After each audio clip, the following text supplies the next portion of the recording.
வாங்க ஒரு சிம்பிளான விஷயத்த பார்க்கலாம். நம்மகிட்ட எக்கச்சக்கமான தகவல்கள் இருக்கு, ஆனா அதை வச்சு என்ன பண்றதுன்னே தெரியலையா? சில சமயம் டேட்டா பார்க்க ஒரு பெரிய குழப்பம் மாதிரி தான் தெரியும். ஆனா அந்த குழப்பமான டேட்டாவை எப்படி தெளிவான சக்தி வாய்ந்த ஒரு கருவியா மாத்துறதுன்னு தான் நம்ம இப்ப பார்க்க போறோம். வாங்க டேட்டாவோட உண்மையான சக்தியை நாம சேர்ந்து புரிஞ்சுக்கலாம். பாருங்க, நம்ம ஆரம்பிக்கும்போது எல்லா தகவலும் பெரும்பாலும் இப்படிதான் இருக்கும். ஒரே எண்கள், பெயர்கள், தேதிகள் எல்லாம் ஒன்னோட ஒன்னு கலந்து ஒரு மாதிரி சிதறி கிடக்கும். இது அப்படியே பார்த்தா தலையும் புரியாது, வாழும் புரியாது, இல்லையா? இதுதான் டேட்டாவோட ஆரம்ப நிலை. ஆனா ஒவ்வொரு குழப்பத்துக்கும் ஒரு தீர்வு இருக்கு. அதுதான் ஒழுங்கு. இப்படி சிதறி கிடக்கிற தகவல்களை ஒரு முறையான கட்டமைப்புக்குள்ள கொண்டு வர்றதுதான் நம்மளோட முதல் மற்றும் மிக முக்கியமான படி. சரி, இது ஏன் செய்யணும்? யோசிச்சு பாருங்க. ஒரு பெரிய கட்டுரையோ இல்ல ஒரு கதையையோ ஒரு கம்ப்யூட்டர் கிட்ட கொடுத்து படிச்சு புரிஞ்சுக்கோன்னு சொன்னா அதுக்கு முடியுமா? முடியாது. ஏன்னா கணினிகளுக்கு எல்லாமே ஒரு குறிப்பிட்ட வடிவத்துல, அதாவது கட்டமைக்கப்பட்ட முறையில இருக்கணும். அப்போதான் அதால அதை ப்ராசஸ் பண்ண முடியும். ஆமா, நாம ஒரு நண்பர்கிட்ட பேசுற மாதிரி கம்ப்யூட்டர் கிட்ட பேச முடியாது. அது டேட்டாவை புரிஞ்சுக்கணும்னா நாம அதுக்கு புரியுற ஒரு மொழியில அதை கொடுக்கணும். அந்த மொழிக்கு பேரு தான் அட்டவணை, அதாவது டேபிள்ஸ். டேட்டாவை ஒழுங்குபடுத்துறதுக்கான ஒரு உலகளாவிய கருவி இந்த அட்டவணை தாங்க. இதுல ரெண்டு முக்கியமான விஷயங்கள் தான் இருக்கு. ஆனா அந்த ரெண்டும் தான் டேட்டாக்கு உயிரே கொடுக்கும். அது என்னன்னு பார்க்கலாமா? இதுதான் ஒரு பொதுவான அட்டவணை. பார்க்க ரொம்ப எளிமையா தெரியலாம். ஆனா உலகத்துல இருக்கிற பெரிய பெரிய நிறுவனங்கள் எல்லாமே தங்களுடைய டேட்டாவை இப்படிதான் ஒழுங்குபடுத்துறாங்க.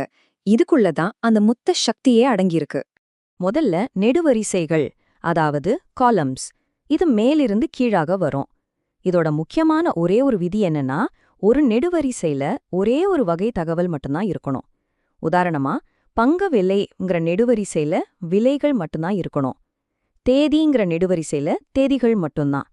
இது டேட்டாவை ரொம்ப சுத்தமாவும் சீராகவும் வச்சுக்க உதவுது. அடுத்தது வரிசைகள், அதாவது ரோஸ். இது இடமிருந்து வலமாக போகும். ஒவ்வொரு வரிசையும் ஒரு முழுமையான கதைய சொல்லும். அதாவது ஒரு குறிப்பிட்ட தேதியில ஒரு பங்கோட விலை என்னவா இருந்துச்சு, அன்னைக்கு என்ன கிழமை, இப்படி எல்லா தகவலையும் இணைச்சு ஒரு முழுமையான பதிவை உருவாக்குறது தான் இந்த வரிசையோட வேலை. ஓகே, இப்போ நம்ம கிட்ட குழப்பமா இருந்த டேட்டா ஒரு அழகான ஒழுங்கான அட்டவணையில இருக்கு. அடுத்து என்ன? இப்போதான் அசல் ஆட்டமே ஆரம்பமாகுது. அதுதான் டேட்டா பகுப்பாய்வு. ரொம்ப சிம்பிளா சொல்லணும்னா, டேட்டா பகுப்பாய்வுங்கிறது நம்ம கிட்ட ஏற்கனவே இருக்கிற பழைய டேட்டாவை துருவி ஆராய்ந்து அதுக்குள்ள ஒளிஞ்சிட்டு இருக்கிற புதிய உண்மைகளையும் பேட்டர்ன்ஸையும் கண்டுபிடிக்கிறது தான். இது ஒரு புதையல் வேட்டை மாதிரி தாங்க. சரி, அந்த புதையலை எப்படி கண்டுபிடிக்கிறது? அதுக்கு டேட்டா அனலிஸ்ட்கள் சில முக்கியமான கருவிகளை, அதாவது சில ஆக்ஷன்ஸை பயன்படுத்துறாங்க. அதுல 3 முக்கியமான ஆக்ஷன்ஸை பத்தி இப்ப பார்க்கலாம். இந்த 3 தான் அந்த மந்திரச் சொற்கள். ஆக்ரிகேட், அதாவது ஒன்றிணைத்தல். டிஸ்ட்ரிபியூட், அதாவது பிரித்து வழங்குதல். அப்புறம் கம்ப்யூட், அதாவது கணக்கிடுதல். ஒவ்வொன்னும் ஒரு சூப்பர் பவர் மாதிரி. வாங்க ஒவ்வொன்னையும் பார்க்கலாம். முதல் ரெண்டும் ஒன்னுக்கொன்னு அப்படியே உல்டா. ஆக்ரிகேட்னா சின்ன சின்ன விஷயங்களை ஒன்னா சேர்த்து பெருசா பாக்குறது. டிஸ்ட்ரிபியூட்னா ஒரு பெரிய விஷயத்த உடைச்சு அதுக்குள்ள என்ன இருக்குன்னு சின்ன சின்னதா பாக்குறது. சிம்பிள். உதாரணமா, உங்க வெப்சைட்க்கு தினமும் 50,000 பேர் வர்றாங்கன்னு வச்சுப்போம். இந்த தினசரி கணக்கு ஒரு தகவல் தான். ஆனா இந்த 30 நாள் டேட்டாவையும் ஒன்னா சேர்த்தா, அதாவது ஒன்றிணைத்தால் என்னாகும்? பாத்தீங்களா? ஒரு மாசத்துல கிட்டத்தட்ட 2.5 மில்லியன் பயனர்கள். இப்போ இது ஒரு சக்தி வாய்ந்த எண்ணா மாறிடுச்சு. தனித்தனி எண்களா இருந்தப்போ கிடைக்காத ஒரு பெரிய பார்வை இப்போ கிடைக்குது. இதுதான் ஒன்றிணைத்தலோட பவர். இப்ப பிரித்தலுக்கு வருவோம். ஒரு காலாண்டுல உங்க கம்பெனி 221 மில்லியன் லாபம் சம்பாதிச்சிருக்கு. சூப்பர்! ஆனா இந்த லாபம் எப்படி வந்தது? எந்த மாசம் நல்லா பெர்ஃபார்ம் பண்ணுச்சு? இதை தெரிஞ்சுக்க அந்த மொத்த லாபத்தை மாசம் மாசமா பிரிச்சு பார்க்கணும். இதுதான் பிரித்தல். இது இன்னும் ஆழமான புரிதலுக்கு நமக்கு உதவும். கடைசியா கணக்கிடுதல். இதுதான் இருக்கிறதுலே மேஜிக்கானது. நம்மகிட்ட இருக்கிற டேட்டாவை வச்சே அதுல இல்லாத ஒரு புதிய தகவலை உருவாக்குறது.